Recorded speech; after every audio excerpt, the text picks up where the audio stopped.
Amigos de UNPG TV, muy buenas tardes, bienvenidos a su programa Plurinoticias de hoy, miércoles 19 de marzo del 2025. Fátima, bienvenida. Muchas gracias y también bienvenidos a todos los que siguen este canal. Bien, vámonos a la temperatura, 31 grados centígrados, cielo parcialmente nublado, bastante humedad, no hay amenazas de lluvia.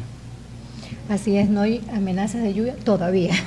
Bien, vámonos con información rápidamente porque tenemos un entrevistado más adelante. El Hospital Luis Vernaza y la Junta de Beneficencia de Guayaquil realizaron la mañana de hoy una campaña de donación de sangre voluntaria para los trabajadores y público en general. El doctor Brenner Sabando, jefe del Banco de Sangre del Hospital Luis Vernaza, nos da más detalles y también los mitos que se conocen acerca de la donación de sangre. Hoy estamos realizando una campaña de donación voluntaria en las instalaciones del Hospital Luis Vernaza ante la necesidad de buscar y promocionar la donación voluntaria, ya que, como ustedes sabrán, en estos tiempos se ha difundido la necesidad de donantes, ya que el requerimiento es muy alto y los donantes han disminuido. Tenemos un déficit, según la información, más o menos de unos 98.000 donantes en todo el Ecuador. Y nosotros, como el Banco de la Junta de Beneficencia de Guayaquil, proveemos unidades de sangre a los hospitales de la Junta, que tenemos el Hospital Roberto Gilbert, el Hospital Alfredo Cruz y el Hospital Vernaza, ya que atendemos diferentes patologías, ¿sí? Tanto de niños, de adultos, y acá también madres embarazadas, o sea, proveemos sangre a diferentes tipos de personas y enfermedades. ¿Qué es lo que ha ocasionado este déficit en donantes? Yo creo que es una falta de cultura a nivel de la población ecuatoriana. Uno tiene que entender que donar es transformarse en un héroe. ¿Por qué? Porque al donar yo puedo salvar hasta 3 vidas, ya que en una unidad de sangre yo puedo sacar glóbulos rojos, puedo sacar plaquetas y puedo sacar plasma, que son los componentes de la sangre. ¿Quiénes pueden donar y quiénes no lo pueden hacer? La campaña de donación, por lo general, los pacientes son, en términos generales, de 18 a 65 años en un buen estado de salud, que tengan un peso aproximado de más de 50 kilos y estén en una condición de salud buena. Los niños, los jóvenes hasta 17 años lo pueden hacer siempre y cuando tengan la supervisión de sus padres, y las personas mayores de 65 años siempre y cuando tengan un certificado de buen estado de salud. Tatuados y personas que han tenido algún tipo de enfermedad. Eso es importante en cuanto a los tatuajes. Antiguamente era un periodo indefinido que no podía donar, ahora se permite donar siempre y cuando el tiempo del tatuaje hasta la donación sea al menos 12 meses. ¿Sí? Y habitualmente las personas que no están en un buen estado de salud, uno evita enfermedades coronarias, que diabetes no controlada u otro tipo de enfermedades, nosotros, por la seguridad del donante, porque nosotros también tenemos que precautelar la seguridad del donante, evitamos que done. Mitos en cuanto a la donación. Bueno, primero uno tiene que entender que aparte del valor social que es donar, hay otros beneficios, como estimular a la médula, que es la fabricante de los glóbulos rojos, glóbulos blancos y plaquetas, a que siga produciendo. Otras teorías dicen que también disminuye la frecuencia de ictus, de enfermedades cardiovasculares, o sea, tiene otros beneficios, pero lo primordial es sentir que está ayudando a otras personas. Hay dice personas que no donan porque van a engordar. No, ese es un total mito. No está demostrado que donar sangre produzca aumento de peso. Doctor, un llamado a las personas para que tengan conciencia y se acerquen a donar. Sí, como te digo, primero punto es sentir su energía. Sentir que voy a ayudar a otras personas. Que esa persona puede ser tu mamá, tu papá, tu hermana, tu primo, tu sobrino. Porque la sangre se necesita para personas que vayan a realizarse una cirugía, tratamientos oncológicos, que vayan a una enfermedad como anemia. Para ellos necesitamos la sangre. Así que apelo al deseo de ayudar a otras personas a que vengan a donar. Bien, Está la información con el doctor Brenner Sabando, jefe del Banco de Sangre del Hospital Luis Vernaza. Descarta los mitos de que si usted dona sangre va a subir de peso, se va a desmayar, bueno, nada de eso. Mientras tanto, la doctora Mariuxi Espinosa, ella es residente del hospital, internista, nos habla también de esta acción que salva muchas vidas. Colaborar con lo que es salvar una vida. La donación de sangre a nivel mundial es importantísimo. Conservar o dar importancia a que la gente sana colabore con las demás personas que necesitan ese líquido vital, esa parte vital que es la sangre, que salva muchas vidas. ¿Primera vez que dona o ya lo ha hecho? Primera vez que estoy donando sangre. ¿Qué sintió ahora? ¿No sintió nada? No, ¿Ningún por ahora efecto? todo bien, no hay ningún efecto. Exámenes previos para donar, un formulario que nos indican para que podamos ser donantes. Es importantísimo eso de aquí, en el cual soy apta y es primera vez y hasta ahora todo bien. ¿Usted no tiene temor de esos mitos que dicen que suben de peso o algún otro tipo de reacciones? No, en realidad todos son mitos y mientras se queden en mitos es lo que debemos aclarar a las personas. Y invito a todas las personas a que donen sangre, a que ayuden y colaboren a esa ayuda de tantas personas que necesitan sangre.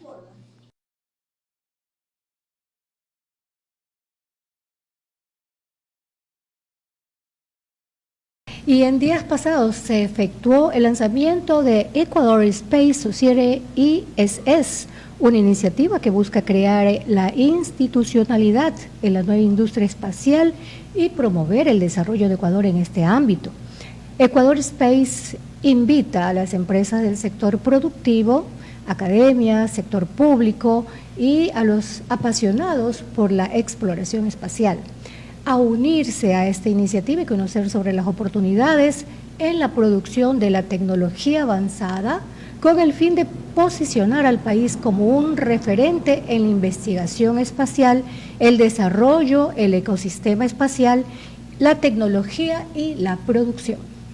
Vamos con el video.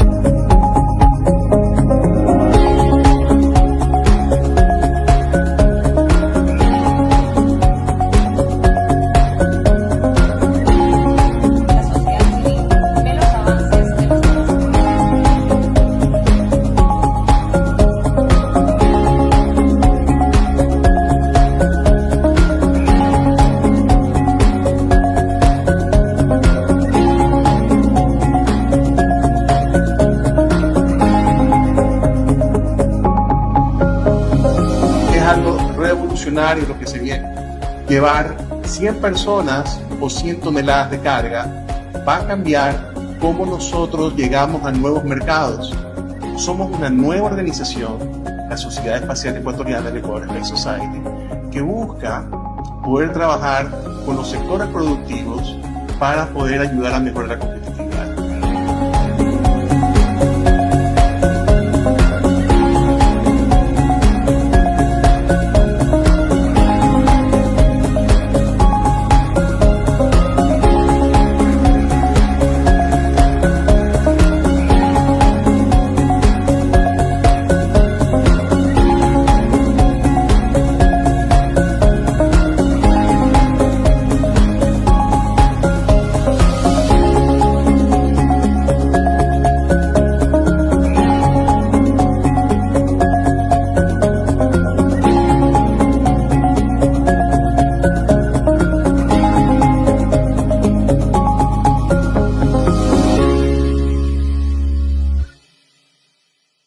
Vamos a la pausa. Ya. Bien, ahora sí, vámonos a una pausa y volvemos con nuestro entrevistado, el activista político Aurelio Chacha.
Bien, ya está con nosotros Aurelio Chacha, él es activista político de la provincia de Bolívar. Con él vamos a dialogar sobre la coyuntura política de su organización frente a las próximas elecciones del 19 de abril. Don Aurelio, buenas tardes, bienvenido a ONPG Televisión y su programa Plurinoticias.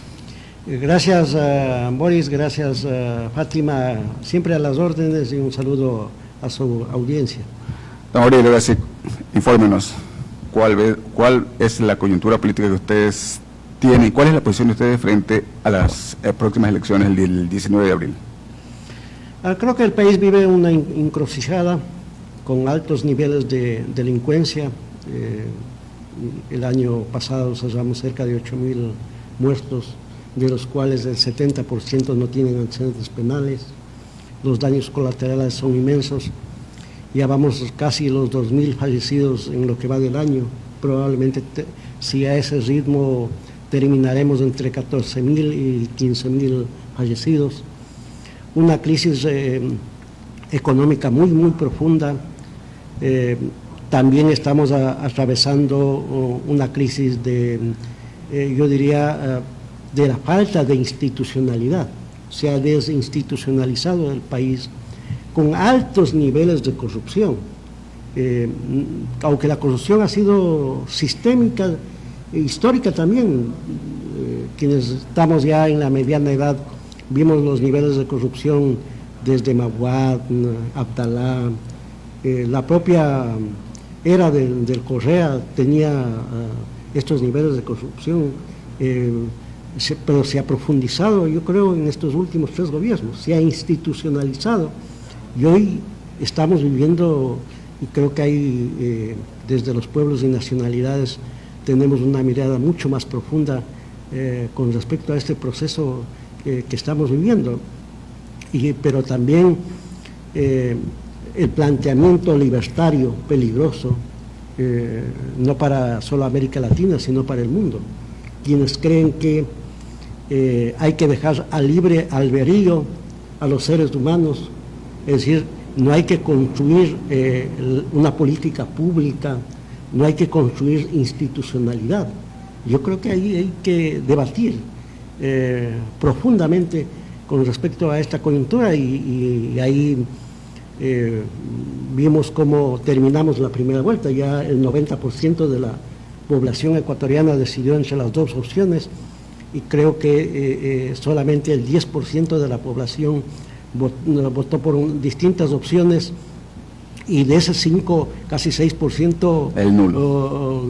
No, el nulo, entre el nulo y blanco histórico se ha mantenido. Sí. No, recordemos las anteriores elecciones, el nulo y el blanco casi llegaba al 30%, y el nivel de ausentismo también. Pero el nivel de ausentismo también hay que tener en cuenta que ahora tenemos el voto facultativo, es decir, los menores de 16 años hasta los 18 años y los mayores de edad, los adultos mayores de 75 años que tienen el voto facultativo, y obviamente la fuerza pública, que es numerosa, alrededor de 100.000 votos ahí en la fuerza pública que no tienen el voto facultativo. Entonces, yo creo que va a mantenerse el voto del nulo y el blanco, y el ausentismo no creo que se mueva, pero creo que sí hay una responsabilidad de ese elector. Quienes votamos yo por ejemplo en la primera vuelta voté por Leonidas Issa, porque Leonidas para nosotros los pueblos y nacionalidades representaba un voto de izquierda, un voto a esta construcción de la plurinacionalidad, a este voto de la construcción de una sociedad intercultural, de una sociedad incluyente, de hay que fortalecer la cosa pública, de hay que institucionalizar, de hay que mirar de manera mucho más profunda fundamentalmente a los sectores desposeídos. ¿Y esta segunda vuelta hacia dónde se van? Bueno, quienes votamos por Issa, claro. Quienes votamos por Issa, vamos, yo creo que un 80-90% va a votar por Issa, ¿no? Yeah. Le explico por qué. Yeah. Porque el voto de Leonidas Issa es un voto ideológico, es un voto de izquierda. Y el 80%... Un voto rebelde también. Sí, un voto rebelde también, pero fundamentalmente el 80% quienes votaron por Issa está en las circunscripciones votantes de pueblos y nacionalidades, y ahí con alta incidencia en el centro del país. Por ejemplo, la Unidad saca casi 18% en la provincia de Bolívar, de donde vengo yo, y de ese 18% saca altísimo voto en Cantón Guaranda, donde mayoritariamente es una ciudad intercultural. Entonces, creo que hay que ser responsables en este proceso con el país, que hay que mirar no solamente la coyuntura, sino también el largo plazo. Don Aurelio, ustedes ya se han reunido con representantes de la candidata Luisa González y ustedes han presentado propuestas. ¿Ha tenido algún diálogo? No, bueno, yo no estoy dentro de la directiva de la CONAI. Leonidas ha sido muy clara en el tema del planteamiento que ha hecho para el país a partir de la propuesta que presentó, pero también fundamentalmente a partir de las demandas históricas del movimiento indígena de los últimos 30 años, y ha puesto sobre la mesa esa discusión.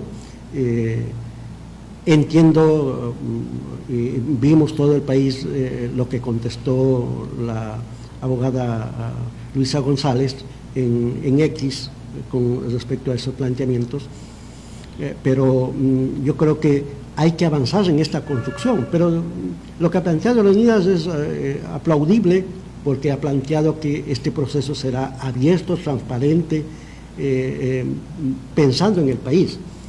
Porque la otra opción tampoco tiene una agenda para pueblos y nacionalidades. Es decir, en este año y medio no hemos visto una agenda para pueblos y nacionalidades. Cree que el asistencialismo, cree que la filantropía puede solucionar los problemas estructurales que tienen los pueblos y nacionalidades.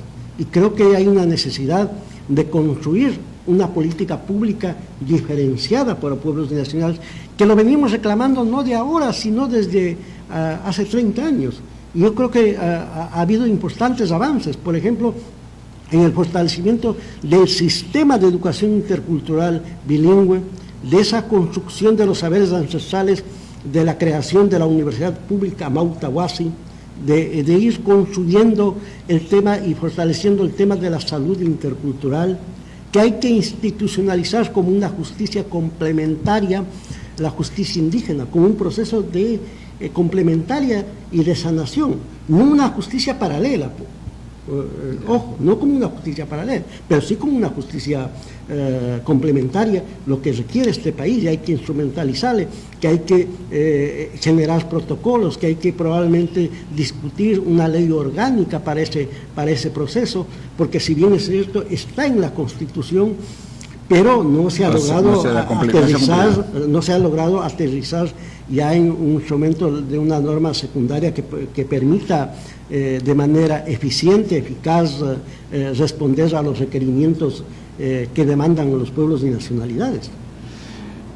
Usted representa el sector de la provincia de Bolívar. Específicamente en ese sector, ¿qué planteamiento usted le haría a la candidata Luisa González para el sector? Yo creo que requerimos un plan mucho más consensuado, mucho más nacional. Por ejemplo, requerimos cuáles son las propuestas concretas con respecto a el tema de seguridad alimentaria, por ejemplo. Propuestas concretas, por ejemplo, el tema del fortalecimiento de la salud pública, de la educación, del mejoramiento de la educación de calidad. Creo que hay una necesidad de que desde el Estado genere una política pública para los sectores estratégicos. Miren, nosotros tuvimos 14 horas, hasta en algunas provincias 18 horas sin energía eléctrica. Se necesita una inversión pública fuerte en las áreas estratégicas. Venimos saliendo del propio proceso de Sacha, que para bien del país no se concesionó. Ahí hay expertos petroleros. Sin ser expertos petroleros, hemos revisado cifras. Por ejemplo, ese campo daba alrededor de un ingreso bruto de $2.000 millones anuales, cuando con una concesión, con una delegación al sector privado, probablemente entraba 250 mil 250 millones de dólares anuales. Es decir, creo que hay una necesidad de discutir, de proteger los recursos nacionales, los recursos estratégicos. Y en el caso de la minería, ¿ustedes se oponen también a este tipo de ingreso para el Estado?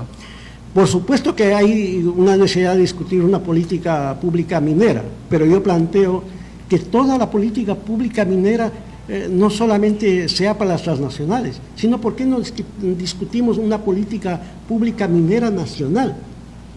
Muchos expertos, ojo, algunos datos que han salido, los ingresos representaron alrededor de 1.900 millones de dólares en el año 2023. Sin embargo, a las arcas fiscales entraron solamente 56 millones de dólares. Significa que hay que discutir la participación fundamental de esos recursos hídricos. Pues no podemos caer en lo que ha hecho el país y en las transnacionales. Mire, se ha explotado muchos años, muchas decenas de años, el petróleo de la Amazonía. Sin embargo, la pobreza ha quedado en las comunidades amazónicas y la historia no se puede volver a repetir. Y creo que hay una necesidad de discutir de manera seria, de manera responsable, sin ir a los extremos. Pero creo que hay una necesidad de discutir una política pública minera en beneficio de las grandes mayorías. Y sin contaminar el ambiente. Por supuesto, cuidando el medio ambiente. Mire, el grave problema, si los cerros explotan a cielo abierto, probablemente en 15, 20 años no tendrán el flujo de agua que requiere los sembríos de la costa ecuatoriana. Y ahí es un problema grave, por eso tiene que ser discutido desde la integralidad, desde una política mucho más sostenible. Cuando el propio Europa, la Unión Europea, está discutiendo la política del sello verde, la política ambientalista, nosotros estamos a la inversa. Y creo que hay una necesidad de que los seres humanos seamos responsables no solo con esta generación, sino también con las futuras generaciones en cuidar a la Pachamama. Fátima. Anteriormente ustedes de cierta manera también estuvieron colaborando con el poder, con el expresidente Correa, y tuvieron sus características. ¿Esas características se mantendrían o tendrían tal vez alguna variación en caso de que ustedes vayan a colaborar con el presidente o presidenta?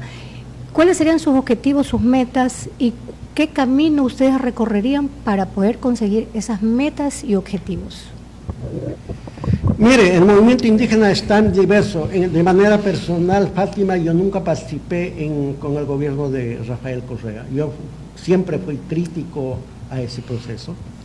Yo nunca acompañé en el gobierno de Rafael Correa porque siempre me mantenía en una línea mucho más crítica. Creo que se pudo hacer más fundamentalmente en el desarrollo agropecuario, en el desarrollo de la ruralidad. Sin embargo, en esta coyuntura vivimos una nueva etapa, una coyuntura distinta, una coyuntura histórica. Y creo que es el momento de dejar atrás probablemente estas agendas particulares, estas agendas en algunos casos corporativas, en estas agendas individuales y repensar en el país. Y en ese repensar el país vemos que Luisa puede imprimir y desarrollar una agenda no distinta a lo que fue los 10 años que gobernó el economista Rafael Correa, sino un proceso de unidad nacional, donde todos se sientan representables de quienes votaron y no votaron. Porque lo primero que un mandatario tiene que hacer cuando gane, o una mandataria que tiene que hacer, es llamar a la unidad, de sentar con todos los sectores, inclusive con los sectores antagónicos que no votaron en las elecciones. Para eso se elige un presidente. Yo admiro, por ejemplo, la política chilena, por ejemplo. Ha gobernado Bachelet desde la tendencia de izquierda, han gobernado Piñera desde la derecha, pero la política pública ha seguido. Y creo que el próximo mandatario o la próxima mandataria tiene que construir políticas públicas que vayan más allá de un gobierno. Se necesita construir políticas públicas de Estado. Yo creo que a eso tenemos que avanzar, a construir una agenda de país.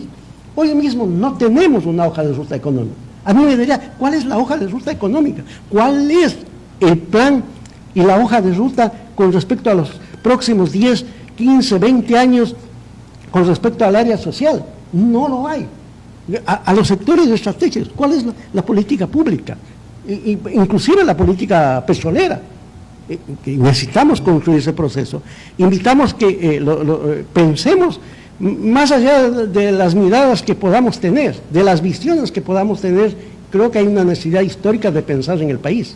Don Aurelio, bueno, el compañero se refería más a cuando al inicio estuvo el movimiento indígena, no como usted indicaba de que usted no estuvo al principio nunca ha estado con el gobierno, efectivamente, sino se refería al inicio del movimiento indígena estuvo con el presidente Rafael Correa. La pregunta es si es que ahora, en el momento que llegue, si tienen confianza de que ahora sí les va a cumplir. No, yo creo que siempre va a haber esas dudas, pero creo que hay una... Luisa ha sido enfática en señalar que ella es la que va a gobernar. Obviamente Rafael Correa es el líder del partido, eso absolutamente está claro para el país. Es decir, tendríamos miopía política de no ver eso. La realidad es que Rafael Correa es el líder de ese proceso, pero quien va a gobernar, quien va a decidir es Luisa González y los ministros que pueda establecer ahí. Yo creo que ahí hay una cercanía mucho más proactiva, hemos visto mucho más receptiva las propuestas que puedan venir desde los distintos sectores sociales. Ya el próximo 24 inicia la campaña. ¿Qué van a hacer ustedes? ¿Van a acompañar a la candidata? ¿Qué actividades no van a realizar? Nosotros vamos a seguir haciendo lo que hemos siempre, dando nuestras modestas opiniones, miradas que podamos tener con respecto a este proceso electoral, pero creo que llamo a los ecuatorianos y a las ecuatorianas a que seamos responsables, a que no miremos solamente el tema coyuntural, sino también miremos a largo plazo. ¿Cómo está la seguridad en Bolívar? Complicado. Acaban el día de anteayer un femicidio en la ciudad de Echandía, es decir, los niveles de seguridad están ahí, no hay una política de seguridad, no hay plan Fénix. ¿Hay déficit de policías? Yo creo que no solamente necesitamos actividades punitivas que respondan a coyunturas, necesitamos un plan más a largo plazo. ¿Qué pasa con el tema de la inversión social? Datos del 2023 del Ministerio de Educación, 120,000 niños y niñas dejaron la escolaridad. De estudiar. Eso es grave para un país. Es decir, esos niños no están en las aulas recetando y adquiriendo conocimiento. Esos niños están en la calle y son presa fácil para la delincuencia organizada. Y creo que por eso requerimos un plan de seguridad, no solamente que mire el acto punitivo, sino que una política y un plan de seguridad integral. Y en cuanto a producción, los créditos, ¿se han llegado por allá del Banco Ecuador? No hay créditos. Creo que el gobierno no está mirando, no tiene una agenda social. Creo que está en este proceso electoral más bien metido en el tema de las dádivas electorales y en los actos o en estas políticas populistas que no responden y que nunca van a resolver los problemas de pobreza con esos niveles de programas. Bien. Justamente ahí tenemos una invitada mañana de Ban Ecuador que nos va a indicar que hay un plan para créditos que se llama el Plan Violeta, que es más para mujeres. con un incentivo que les van a dar. ¿Usted cree que les vendría bien a las mujeres de Bolívar y de Guaranda? Sí, por supuesto. Adicionalmente, las mejores pagadoras, las que mejor manejan la economía familiar son las mujeres. Ojo, datos estadísticos demuestran, por ejemplo, en economía popular y solidaria, quienes trabajan con crédito con mujeres les va bien a las cooperativas de ahorro y crédito, cajas comunales, bancos solidarios.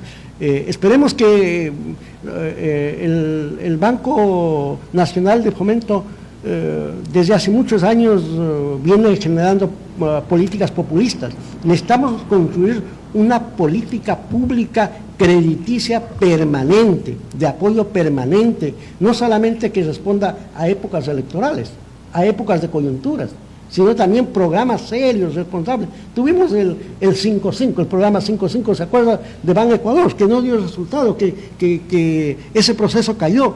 Por eso es necesario que los ecuatorianas y los ecuatorianos pensemos que hay que construir una política pública crediticia pensando fundamentalmente en la reactivación productiva y en el largo aliento y en el largo plazo. ¿Por qué no se apoya, por ejemplo, en el fortalecimiento y acompañamiento de programas específicos que tienen economía popular y solidaria? Por ejemplo, incipientemente, por ejemplo, en el caso de Bolívar, hay un programa interesante, en algunos casos llevado a la academia, por ejemplo, el tema de Salinerito, 40 subproductos con valor agregado. ¿Por qué no se construye una política pública de ese nivel? Desde los espacios de los ministerios, desde el propio Ban Ecuador, que se necesita apoyar fundamentalmente en generar valor agregado a los productos primarios. Es un éxito. Sí, es un éxito y es un proceso interesante y valorado no solamente en el país, sino también a nivel internacional. Cuando Ban Ecuador planteó el crédito al 1%, ustedes sí tomaron ese crédito que era del 1%, sin garantes, hasta $3.000. Sí, pero ojo, hay un tema que es fundamental. Es interesante, fue interesante el tema de los $3.000, pero para actividades muy pequeñas, actividades muy paliativas. Y no nos olvidemos que terminó también, el capital no fue suficiente, es decir, no tuvo el suficiente flujo financiero para solventar ese nivel. Y no hubo acompañamiento. ¿Por qué? Porque nosotros también es de ida y venida. Yo digo, el banco puede generar un programa, pero si no se desarrolla una política pública, porque terminas sacando un crédito de $3.000, terminas comprando un televisor, terminas comprando un aparato electrodoméstico y no inviertes en el tema de emprendimiento. Es decir, ¿cómo generas todo un programa con asistencia y con acompañamiento a ese proceso? A eso me refiero cuando digo que hay que construir una política pública crediticia. En conclusión, don Aurelio, la organización que usted representa en la provincia de Bolívar se va por la izquierda. Sí, nosotros vamos a ser consecuentes, hay una línea establecida ahí, vamos a apoyar a Luisa González en esta segunda vuelta y esperemos que podamos construir ese país del tamaño de nuestros sueños a partir de las diferencias que podamos tener y históricamente hemos tenido, pero creo que es el momento histórico y repensar en el país y un voto responsable y un voto útil en esta coyuntura es para Luisa González. Y en cualquier momento que ella vaya a la provincia de Bolívar, imagino que ustedes van a tener una agenda de una reunión con ella para presentarle sus propuestas. Sí, las propuestas la ha presentado a partir de las 75 organizaciones, nosotros nos sentimos representados allí y creo que hay que apuntarlas y hay que fortalecer ese proceso. Ya en el ejercicio del poder se conversará y se establecerá los mecanismos adecuados para operativizar todos los programas y las políticas públicas que hay que construir en estos tiempos. Bien, agradecemos a Aurelio Chacha, él es activista de la provincia de Bolívar. Hemos hablado sobre la coyuntura política frente a las próximas elecciones del 13 de abril. Gracias por compartir esta información, don Aurelio. Gracias a ustedes y siempre a las órdenes y Dios le bendiga a ustedes. Nos vamos, Fátima. Así es, nos despedimos hasta mañana a las 2 de la tarde. Venga, buena linda tarde.